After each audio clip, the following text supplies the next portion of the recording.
Wanita 30-an, jangan skip breakfast. Dah diet, dah makan sikit dah, tapi berat badan tak turun lagi. Kejap, pagi tadi skip breakfast ke? So, saya kenalkan diri, nama saya Hain, saya berumur 37 tahun, berat badan saya 69 kg, daripada 85 kg, saya dah turun 15 kg, tinggi saya 145 cm. Jika anda rasa anda adalah orang yang skip breakfast tapi tak turun berat badan, komen, comel untuk saya bantu. Sim video ni, share kepada kawan-kawan dan jangan lupa tekan button follow. Jom kita tengok kenapa wanita 30-an tak boleh skip breakfast kalau nak turun berat badan. Pertama, kalau korang skip breakfast, hormon korang jadi tak stabil, terutamanya hormon lapar iaitu hormon ghrelin. Dia akan naik mendadak menyebabkan korang akan lapar gila-gila dan craving macam-macam, dan nanti petang ataupun malam korang dah tak tahan dan korang akan makan banyak tanpa korang sedar. Kedua, metabolisme kita semakin menurun apabila kita berusia 30-an dan ke atas. Kalau korang breakfast, dia bantu onkan button sistem pembakaran lemak pada pagi hari. Kalau tak makan, badan fikir kita ni puasa. Lemak kan pemain simpanan. Lagi-lagi kalau korang dah lama tak bersenam. So, jangan skip makan.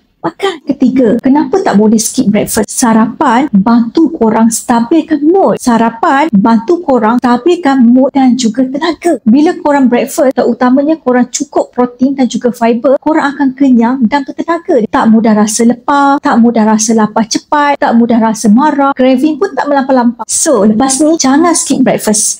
I cari wanita-wanita yang struggle nak turunkan berat badan, yang dah makan kek tapi tak turun berat badan. Jom join program bimbingan pemakanan kita untuk bantu korang keluarkan diri daripada obesitas, keluarkan diri daripada berat yang berlebihan, dan juga wanita-wanita yang nak sihat, nak mula jaga makan. Jom join program kita. Hey, aku Hain. Korang dah diet?